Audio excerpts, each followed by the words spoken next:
গতকাল ইরানের উপরে আমেরিকা এবং ইসরায়েলের যৌথ হামলা শুরু হয়েছে। ইরানের রাষ্ট্রীয় টেলিভিশন দেশটার সর্বোচ্চ নেতা আয়াতুল্লাহ আলী খামেনির মৃত্যুর খবর নিশ্চিত করছেন।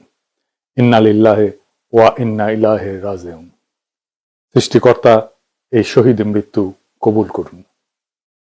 এখন এই যুদ্ধের ভবিষ্যৎ কি? কেউ কেউ কইতেছেন ইরানের তো আসলে পাল্টা আঘাত করার মতো তেমন কিছু নাই, কিছু ক্ষেপণাস্ত্র ছাড়া। ক্ষেপণাস্ত্র ব্যয়বহুল, এইটার একটা স্টক আছে, সেটা শেষ হয়ে যেতে পারে দ্রুত। বিমান দিয়ে বোমা মারা অনেক বেশি কস্ট এফেক্টিভ, তাই এই যুদ্ধে ইরান টিকবে না। তার উপরে আমেরিকা আর ইসরায়েল একসাথে আক্রমণ করছে, আর ইরান ওইদিকে কাতার, বাহরাইন, জর্ডান, আরব আমিরাত, সৌদি আরব আর ইসরায়েলেও একসাথে পাল্টা আক্রমণ করছে। ইরান একা অসংখ্য শত্রুদের সাথে একসাথে লড়তেছে।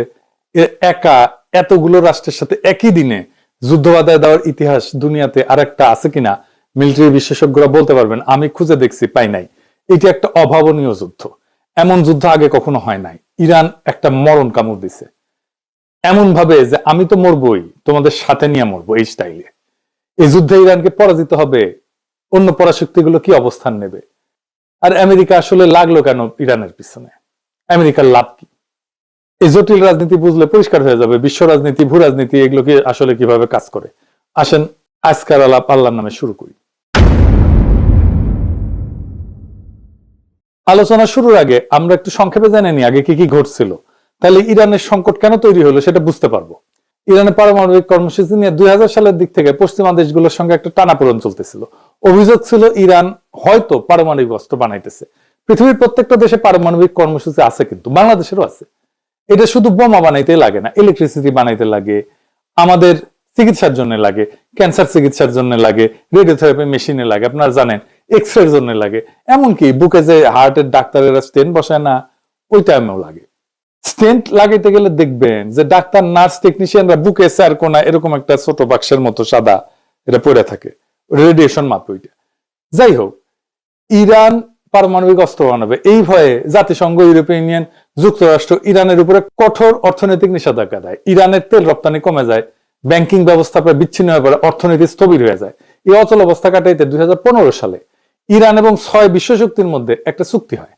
এটা চুক্তিটার নাম ছিল JCPOA, মানে হইতেছে joint comprehensive plan of action. কি ছিল সেই চুক্তিতে? চুক্তির মূল কথা ছিল ইরান তার পারমাণবিক কর্মসূচি সীমিত করবে, আর বিনিময়ে নিষেধাজ্ঞাটা উঠবে। পারমাণবিক কর্মসূচি সীমিত রাখা মানে প্রকৃতিতে যে ইউরেনিয়াম পাওয়া যায়, মানে যেটা থেকে পারমাণবিক শক্তি আসে আর কি, ওইটা দিয়ে কিছু হয় না, ওইটাতে ঘন করা লাগে। ঘন ঘন মানে ধরেন চিনি ছাড়া চা হইতেছে প্রাকৃতিক ইউরেনিয়াম, পেনসা চা হইতেছে অল্প সমৃদ্ধ ইউরেনিয়াম, মানে একটু ঘন হয়েছে। হালকা মিষ্টি চা হইতেছে মাঝারি সমৃদ্ধ ইউরেনিয়াম, আর কড়া মিষ্টির চা হইতেছে বোমা তৈরির গ্রেডের অতি সমৃদ্ধ ইউরেনিয়াম। এটা কেমনে ঘন করে এই ইউরেনিয়াম? মানে মাখন তোলা দেখেছেন না, যে ঘুটা দিয়ে ঘুরায়, ঠিক ইনকে ঘুরে ঘন করে। ইরান রাজি হয় যে এই ইউরেনিয়াম সমৃদ্ধকরণটা মাঝারি পর্যায়ে রাখবে, মানে যেটা দিয়ে আরামসে বিদ্যুৎ বানানো যাবে, চিকিৎসার কাজ করা যাবে। এবং আন্তর্জাতিক পারমাণবিক সংস্থা যেটা জাতিসংঘের IAEA, ওইটাকে কঠোর নজরদারির সুযোগ দিবে। নজরদারি চলতেছিল। এর ফলে চুক্তি স্বাক্ষর করার পর একটা বড় অংশের আন্তর্জাতিক নিষেধাজ্ঞা উঠায় নেওয়া হয়। ইরানের তেল রপ্তানি বাড়ে, বিদেশি বিনিয়োগও আসে। কিন্তু 2018 সালে ট্রাম্প এই চুক্তি একতরফাভাবে বাতিল করে দেয়। যুক্তি ছিল চুক্তিটা যথেষ্ট কঠোর না, মানে ট্রাম্পের পছন্দ মতো, মন মতো হয় নাই। আবার নিষেধাজ্ঞা আরোপ করা হয়। ইরান দেখে, আচ্ছা আমিও তো তাইলে ইউরেনিয়াম ঘন করব, আমার তো লাভ নাই, চুক্তিতে তো আমি নাই। তারা পারমাণবিক বোমা বানানোর মতো ঘন করে ফেলে ইউরেনিয়াম।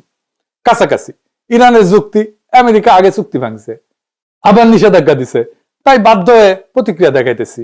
চুক্তি ভাঙার দায় যুক্তরাষ্ট্রের। এখন যুক্তরাষ্ট্র কি চায়? এক নাম্বার, ইরান যেন ইউরেনিয়াম আর সমৃদ্ধ না করে, মানে ঘন না করে। এটাই শেষ না, তার মজুদ যেটা আছে সেটা যেন কমায়। এটাই শেষ না, আবার কঠোর নজরদারিতে যেন রাজি হয়। এখানেই শেষ না, সে যেন তার ব্যালিস্টিক মিসাইলের কর্মসূচি ত্যাগ করে, এটা যেন আর না বানায়। আর কে? এটাই শেষ না, হিজবুল্লাহ ইয়ামেনের হুতিদের যেন সাহায্য না করে। আবার ইসরায়েল দাবি করে ইরানের পারমাণবিক অবকাঠামো পুরো চূর্ণ বিচূর্ণ করে দিতে হবে, এটা শেষ করে ফেলতে হবে, মাটির সাথে মিশাই দিতে হবে। একটা দেশে বাইরের দুইটা রাষ্ট্রের ইচ্ছা মতো চলতে হবে। আমেরিকা ইসরায়েল যা চাইবে তাই চলতে হবে, এটা কোনো মর্যাদা সম্পন্ন দেশ করবে? করবে না। এবার আসেন দেখি আসল প্রশ্ন, আমেরিকা ইসরায়েল কি ইরানকে হারাইতে পারবে? প্রথমে বলেনি আমেরিকার ইসরায়েলের সম্মিলিত সামরিক ক্ষমতার ধারে কাছেও ইরান নাই, তাহলে কি ইরান হারা যাবে? না, এই প্রশ্নের উত্তর অত সহজে দেওয়া যাবে না। আসলে আমরা আলাপটা শেষ করলে বুঝবেন আসলে ইরান হেরে যাবে কিনা। যুদ্ধ তো শুধু অস্ত্রের কস্ট বেনিফিট অ্যানালাইসিস না, যুদ্ধ রাষ্ট্রের কাঠামো, ইতিহাস, ভূগোল, মনস্তত্ত্ব সব মিলে একটা পূর্ণাঙ্গ সমীকরণ। আর সেই সমীকরণে ইরানকে সহজে হারানো খুবই কঠিন, প্রায় অসম্ভব। কেন? আমাদের একটু ইতিহাসে ফিরে যেতে হবে। ইরানকে বুঝতে হইলে 1953 সাল থেকে শুরু করতে হবে, যখন ইরানের তেলের মালিকানা ইরানের ছিল না, ব্রিটিশ কোম্পানি ছিল, বিপি নাম দেখেন নাই যে, এর ছিল মালিকানা ব্রিটিশ পেট্রোলিয়াম। 1953 সালে একটা ন্যাশনালিস্ট সরকার ক্ষমতায় আসে, প্রধানমন্ত্রী ছিল মোসাদ্দেক, সে তেল জাতীয়করণ করছিল। এর প্রতিক্রিয়া আমেরিকা সিআইএ কে দিয়ে অভ্যুত্থান ঘটায়, তাকে সরায়, শাহকে ক্ষমতায় বসায়। সেই ঘটনা ইরানের রাজনৈতিক চেতনায় গভীর ছাপ ফেলে। বিদেশি হস্তক্ষেপ মানে জাতীয় অপমান, এই বোধ ইরানের রাষ্ট্রীয় স্মৃতির একটা অংশ হয়ে যায়, কালেকটিভ মেমোরির একটা অংশ হয়ে যায়। তারপরে 1779 সালে বিপ্লব হয়, ইরানের বিপ্লব। শুধু ধর্মীয় আবেগ না, বরং দীর্ঘদিনের ক্ষোভ, অপমানবোধ, বিদেশি আগ্রাসন, জাতীয় সম্পদ দখলের বিরুদ্ধে একটা প্রতিক্রিয়া, সব মিলায় রাষ্ট্র একটা নতুন কাঠামো নেয়। ইরানের পর বিপ্লবের নতুন শাসন ব্যবস্থা খুব দ্রুত নিজেদের পাওয়ার কনসলিডেট করে ফেলে। সেনাবাহিনীর ভিতরে যে সমস্ত শাহপন্থী উপাদান ছিল সেগুলো ভেঙে দিয়ে তারা নিজেদের অবস্থান মজবুত করে ফেলে। ফলে বহু বছর পরেও সামরিক অভ্যুত্থান ও গণবিক্ষোভ এই সরকার কিন্তু পড়ে যায়নি। এটা কাকতালীয় না, এটা একটা কাঠামোগত ফল। কিছুদিন আগে সারা ইরানে ব্যাপক বিক্ষোভ হয়েছে না? আন্তর্জাতিক শক্তি সাপোর্ট দিচ্ছে, আমেরিকা সাপোর্ট দিচ্ছে, ইরান সরকার বর্বর ভাবে রক্তপাত ঘটায় বিক্ষোভ দমন করছে, হাসিনার মতো পড়ে যায় না কিন্তু।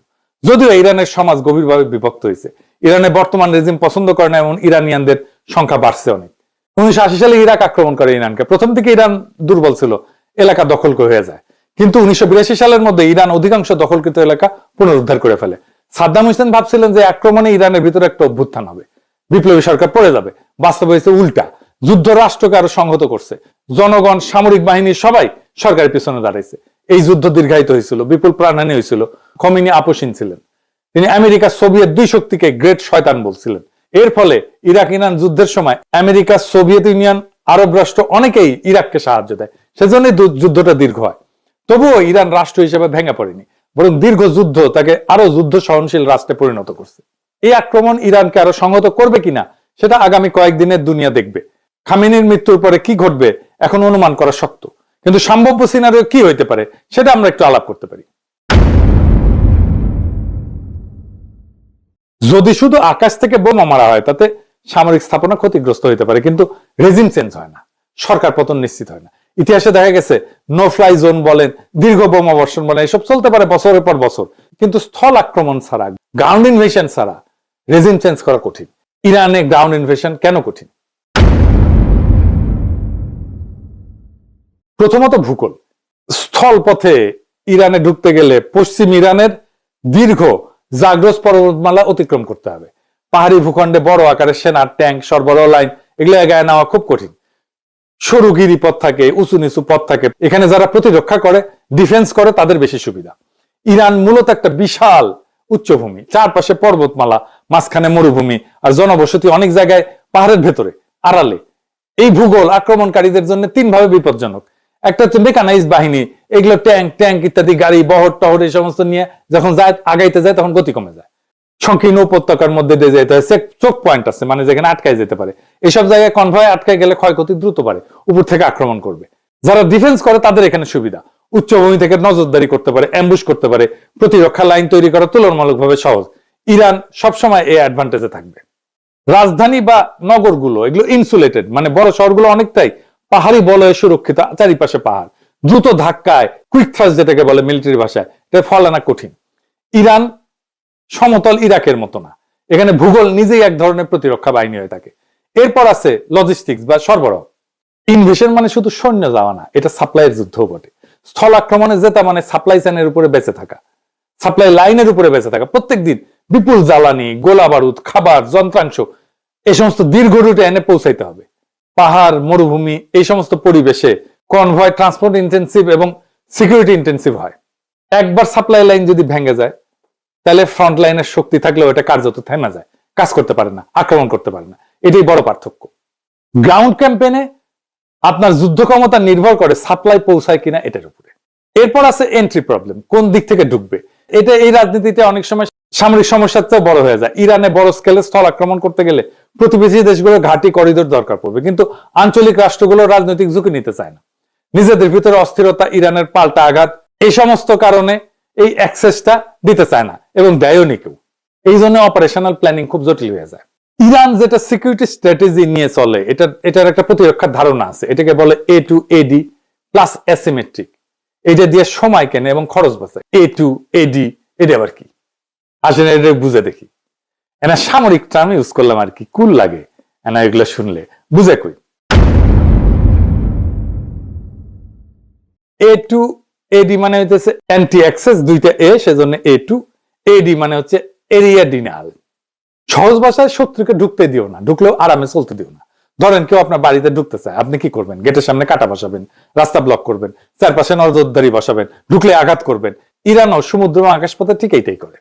উপসাগরে ছোট ছোট দ্রুতগামী নৌকা থাকে, সমুদ্রে মাইন পথ থাকে, দূরপাল্লা ক্ষেপণাস্ত্র থাকে, ড্রোন থাকে, এয়ার ডিফেন্স থাকে। উদ্দেশ্য হচ্ছে আমেরিকা বা অন্য কেউ যেন সহজে বাহিনী ঢুকাইতে না পারে। আর অ্যাসিমেট্রিক, এটার মানে কি? অ্যাসিমেট্রিক মানে হচ্ছে শত্রু বড় এবং শক্তিশালী হইলে সরাসরি তার মতো লড়বে না, অন্যভাবে লড়বে। ইরান জানে যুক্তরাষ্ট্র প্রযুক্তি, বিমান, জাহাজে অনেক আগায়, তাই ইরান সরাসরি ট্যাঙ্ক বনাম ট্যাঙ্ক যুদ্ধ করতে যাবে না, বরং ছোট ছোট ছোট ছোট আঘাত, ড্রোন হামলা, প্রক্সি বাহিনী ব্যবহার করে মিসাইল ছড়ে দূর থেকে চাপ সৃষ্টি করবে, সাইবার হামলা করবে। এইভাবে বড় শক্তিকে ধীরে ধীরে ক্লান্ত করে ফেলবে। আর সময় কেনা মানে কি? ইরান জানে যে সে হয়তো দ্রুত যুদ্ধে জিতবে না, কিন্তু সে যুদ্ধ লম্বা করতে পারে। যুদ্ধ যত লম্বা হবে আমেরিকার খরচ বাড়বে, রাজনৈতিক চাপ বাড়বে, আন্তর্জাতিক সমর্থন কমতে পারে, জ্বালানির বাজার অস্থির হয়ে যাবে। অর্থাৎ ইরানের কৌশল হচ্ছে দ্রুত হারবো না, যুদ্ধকে এমন ব্যয়বহুল বানাবো যাতে শত্রুই ক্লান্ত হয়ে যায়। আর খরচ বাড়ানো মানে শুধু টাকা পয়সা খরচ না, খরচ বলতে অর্থনৈতিক খরচ তো আছেই, তার সাথে সামরিক ক্ষয়ক্ষতি, রাজনৈতিক ক্ষতি, আন্তর্জাতিক চাপ। ইরান চেষ্টা করে যেন প্রতিপক্ষ ভাবে এই যুদ্ধে ঢুকলে লাভের চেয়ে ক্ষতি বেশি। এটাকে বলা হয় ডিটারেন্স। মানে এর জন্য শত্রুপক্ষ দূরে থাকবে, আক্রমণ করার আগে 10 বার ভাববে।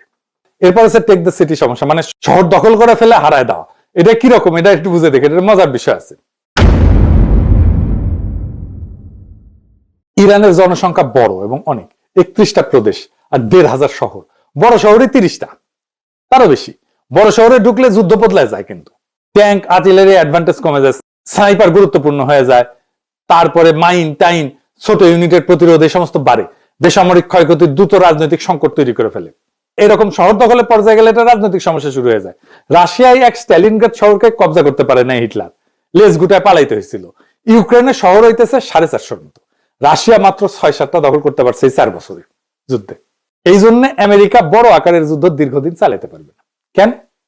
এটা আমার কথা না, ওয়াশিংটন পোস্টে আমেরিকান জেনারেলরা বলছে যুক্তরাষ্ট্রের কাছে এখন পর্যাপ্ত গোলা বারুদ, রকেট, ইন্টারসেপ্টর এগুলো নাই, যা বড় আকারে দীর্ঘ সময় যুদ্ধ চালাইতে পারে। এবং অনেক মধ্যপ্রাচ্যের দেশও তাদের ঘাঁটিগুলো যুদ্ধের কাজে দিতে রাজি না। এটা বড় ধরনের সামরিক অভিযানের জন্য একটা বড় বাধা, ওয়াশিংটন পোস্টের জেনারেলরা বলছে, আমেরিকান জেনারেলরা। আর 2 নম্বরে দিচ্ছে রাজধানী পতন মানে রাষ্ট্রে পতন না। তেহরান দখল হইলেও সরকার পূর্বাঞ্চলে সরে যায়, যুদ্ধ চালাইতে পারে। ইতিহাসে বহুবার দেখা গেছে রাজধানী হারা রাষ্ট্র লড়াই চালায় গেছে। মস্কোতেই তাই হয়েছে, নেপোলিয়ান গেছে, মস্কো দখল করছে, ওরা চলে গেছে দূরে, পরে আবার ফিরে আসছে। এবং নেপোলিয়ান ওই রাশিয়ার যুদ্ধে হারছিল, কিছুই করেনি, শুধু বসেছিল রাশিয়ান সোলজাররা। যাই হোক, তৃতীয়ত রাজনৈতিক মনস্তত্ত্ব, বাইরে থেকে হামলা হলে সরকার এটাকে বিদেশি আগ্রাসন হিসেবে তুলে ধরতে পারে, জাতীয়তাবাদী ঐক্য তৈরি করতে পারে। যে জনগোষ্ঠী সরকারের সমালোচক তারাও অনেক সময় দেশের প্রশ্নে একসাথে দাঁড়ায় যায়। দেখেন ইরানে বোমা মারতেছে, যে যুদ্ধ শুরু হইতেছে, জন্য ইরানিরা খুশি যে তারা জবাব দিতে পারে। চতুর্থত আমেরিকার নিজস্ব রাজনৈতিক বাস্তবতা, বড় আকারের স্থলযুদ্ধ মানে বিপুল খরচ, দীর্ঘ সময় আভ্যন্তরীণ রাজনৈতিক চাপ। শুধু নৌ এবং বিমান শক্তি দিয়ে সীমিত হামলা চালানো তুলনামূলকভাবে সহজ, কিন্তু স্থল বাহিনী মোতায়েন করা একটা ভিন্ন মাত্রার সিদ্ধান্ত। আর একটা দিকে হচ্ছে এয়ার স্ট্রাইকও কিন্তু সস্তা না। আধুনিক জেট বিমানে প্রত্যেক ঘন্টার ফ্লাইং খরচ, নির্ভুল অস্ত্রের মূল্য, সব মিলায় দীর্ঘমেয়াদী বোমাবর্ষণও কিন্তু খুব ব্যয়বহুল। যদি দ্রুত রাজনৈতিক ফল না আসে, তাতে আক্রমণকারী পক্ষের আগ্রহ কমে যেতে পারে। ইয়েমেনে হুতিদের উপরে দীর্ঘ বোমা বর্ষণ করছে আমেরিকায়, তা হুতিরা আত্মসমর্পণ করছে? করে নাই। সব মিলায় সমীকরণটা এরকম যে ইরানের সামরিক সক্ষমতা হয়তো সীমাহীন না, ক্ষেপণাস্ত্রের মজুদ সীমিত, কিন্তু যুদ্ধে জেতা মানে শুধু প্রতিপক্ষের অস্ত্র শেষ হওয়া না, রাষ্ট্র ভাঙতে হইলে ভেতরের কাঠামো ভাঙতে হয়। আর ইরান বিপ্লব পরবর্তী 4 দশকে নিজেদের এমন ভাবে গড়ে তুলছে যে বাইরের আঘাত তাকে দুর্বল না করে এরকম সময় তাকে আরো সংহত করতে পারে। সুতরাং বর্তমান যৌথ হামলা ইরানকে ক্ষতিগ্রস্ত করতে পারে, কিন্তু শুধু আকাশ যুদ্ধ দিয়ে ইরানের সরকারকে সরানো, রাষ্ট্র কাঠামো ভেঙে ফেলা তা সহজ বা নিশ্চিত না। এরপরে ইরানের হাতে আছে 2টা স্ট্র্যাটেজিক অ্যাসেট। কি সেটা? এইটা পারমাণবিক বোমার চাইতে শক্তিশালী। একটা হইতেছে হরমুজ প্রণালী, 20 মিলিয়ন ব্যারেল তেল যায় প্রত্যেকদিন এটা দিয়ে। 8টা দেশের তেল যায় সারা দুনিয়ায়, ইরান, ইরাক, ওমান, আমিরাত, সৌদি আরব, বাহরাইন, কাতার, সারা দুনিয়ার 20 থেকে 25% তেল এই ছোট্ট সাগর পথ দিয়ে যায়। এইটা ইরানের নিয়ন্ত্রণে। সৌদি, কুয়েত আর কাতারের 90% তেল এই রাস্তায় যায়। আর একটা হইতেছে ইয়ামেনের পাশে আর একটা গুরুত্বপূর্ণ প্রণালী আছে, তার নাম হচ্ছে বাব এল মানদেব। এইটা লোহিত সাগর আর গালফ অফ এডেন এই দুইটাকে যুক্ত করে। এর মাধ্যমে জাহাজগুলো সুয়েজ খাল হয়ে ইউরোপ, এশিয়া এই রুটে চলাচল করে। এদিক দিয়ে তেল যায়। এখান থেকে প্রত্যেক দিন ধরেন 7 থেকে 10 মিলিয়ন ব্যারেল তেল, পেট্রোলিয়াম পণ্য এদিকে যায়। এইটা প্রায় 10% মতো তেল পরিবহন করে বৈশ্বিক তেলের। এটাও ইরান হুথিদের দিয়ে আংশিক বা পুরোপুরি বন্ধ করে দিতে পারে। এতে কোন কোন দেশ ক্ষতিগ্রস্ত হবে? আমরা তো হবই। আমরা দুধবাদ, ইন্ডিয়া হবে, ইউরোপ হবে, চায়না হবে, ব্যাপকভাবে ক্ষতিগ্রস্ত হবে। সেটা বড় ব্যাপার না, কিন্তু এই কারণেই বলা যায় ইরানকে আঘাত করা সম্ভব, কিন্তু সেটা ইতিহাস, ভূগোল এবং রাষ্ট্র কাঠামো বিচারে তাই অসম্ভব। এখন প্রশ্ন হইতেছে ট্রাম্পের কি লাভ ইরানকে আক্রমণ করিয়া? অন্য লাভের মধ্যে আছে আমেরিকাকে ট্রাম্প তো গ্রেট বানাবে, মেক আমেরিকা গ্রেট এগেন। ও গুয়াত নাই সাম রাধাকৃষ্ণের নাম। তো এখন যারা ওর কম্পিটিটর, মানে ধরেন ইউরোপ, তারপরে চায়না, তাদের চাপে ফেলতে পারে। ইউরোপ আর চায়নাকে সে যুদ্ধ বাধা এই দুই শক্তিকে চাপে ফেললো, তেল পাইল না, এক্সট্রা লাভ। তাদের ইকোনমি চাপে পড়বে, ইউরোপ এবং চায়নার ইকোনমি চাপে পড়বে এই যুদ্ধের কারণে, কারণ তাদের জ্বালানি আসবে না। ইউরোপ আর চায়নার ইকোনমি দারুণ ভাবে ক্ষতিগ্রস্ত হবে। আর ইন্ডিয়া আমার অনুমান সিস্টেম করে আসছে ও মোদির সফরে, আবার হয়তো রাশিয়ান তেল নিবে, এই কনসেশন দিয়ে আসছে। ট্রাম্প তো কিছু না পাইলে কিছু দেয় না। একবার তো নেতা নেওয়ার মনোরঞ্জনের জন্য নাচছিল মোদি, এপস্টেইন ফাইলে আসিছে। এইবার আমার অনুমান আফগানিস্তান আর পাকিস্তানের মধ্যে যুদ্ধটা ওই মোদি লাগাইছে, পাকিস্তানকে সীমান্তে বিজি রাখবে। এখন তালেবান আর ইন্ডিয়া তো জিগরি দোস্ত, পাকিস্তান যেন কোনোভাবে আর এইদিকে নজর দিতে না পারে, সাহায্য করতে না পারে ইরানরে। সে তো আবার ইরানের বন্ধু। আবার ভারতীয় রাষ্ট্রায়ত্ত company India Ports Global Limited, সে ইরানের চাবাহারের শহীদ বেহেশতি টার্মিনাল পরিচালনা করে। ভারত সেখানে ক্রেন, কার্গো হ্যান্ডলিং এই সমস্ত ইকুইপমেন্ট বসাইছে। এখান থেকে কোনো গোয়েন্দা তথ্য নিতে পারে। এই পোর্ট হয়তো তাদের কাজে লাগতে পারে ইসরায়েলের। ইরানের এই পোর্ট ম্যানেজমেন্টের দায়িত্ব তো উচিত হয় নাই দেওয়া ইন্ডিয়ারে, ইরানের। ওরা তো শহরতে বেশি বুঝে। আবার ওমানের ডোকোমেও একটা পোর্ট আছে যেখানে লজিস্টিক অ্যাক্সেস আছে, মেইনটেনেন্স অ্যাক্সেস আছে ইন্ডিয়ার। এটা আবার হরমুজ প্রণালীর জাস্ট বাইরে। ফলে পারস্য উপসাগরের উত্তেজনা হইলে বিকল্প অপারেশন পয়েন্ট হিসেবে এটা কাজ করতে পারে। হয়তো ইন্ডিয়া এই পোর্ট গুলো থেকে কোনো সাহায্য দিবে ইসরায়েলকে, আমেরিকাকে, হইতে পারে গোয়েন্দা তথ্য বা লজিস্টিক্স। ইরান হয়তো সামরিক দিক থেকে দুর্বল, কিন্তু ইরান কোনো ফাঁকা মরুভূমি রাষ্ট্র না। 1953 সালের অপমান, 1979 সালের বিপ্লব, 8 বছরের যুদ্ধ, এই রাষ্ট্রের ডিএনএতে বেঁচে থাকার রাজনীতি বসে আছে। খামেনি নিহত হয়েছে, তাহলে হয়তো নেতৃত্ব বদলাবে, কিন্তু রাষ্ট্র কি ভেঙে পড়বে? ইতিহাস বলে খুব সহজ না। যদি শুধু আকাশ হামলা হয়, অবকাঠামো ক্ষতিগ্রস্ত হবে, কিন্তু রেজিম চেঞ্জ এটা স্থল আক্রমণ ছাড়া প্রায় অসম্ভব। ইরান হয়তো দুর্বল, কিন্তু কোন ঠাসা রাষ্ট্র সবচেয়ে বিপজ্জনক হয়? এই যুদ্ধের ফল নির্ভর করবে কে বেশি শক্তিশালী তার উপরে না, বরং কে বেশি সময় ধরে টিকতে পারবে তার উপরে। আর বিশ্ব রাজনীতি আজ আবার প্রমাণ করছে ভূ রাজনীতি মানে মানচিত্রের রেখা না। ভূ রাজনীতি মানে শক্তি, স্মৃতি, অর্থনীতি আর প্রতিরোধের সমীকরণ। আসন্ন দিনগুলো নির্ধারণ করবে এটা কি একটা সীমিত সামরিক অভিযান নাকি নতুন এক বৈশ্বিক অস্থিরতার সূচনা। আল্লাহ আমাদেরকে সবাইকে হেফাজত করুন। এই রক্তক্ষয়ী যুদ্ধ বন্ধ হোক। ইনকিলাব জিন্দাবাদ।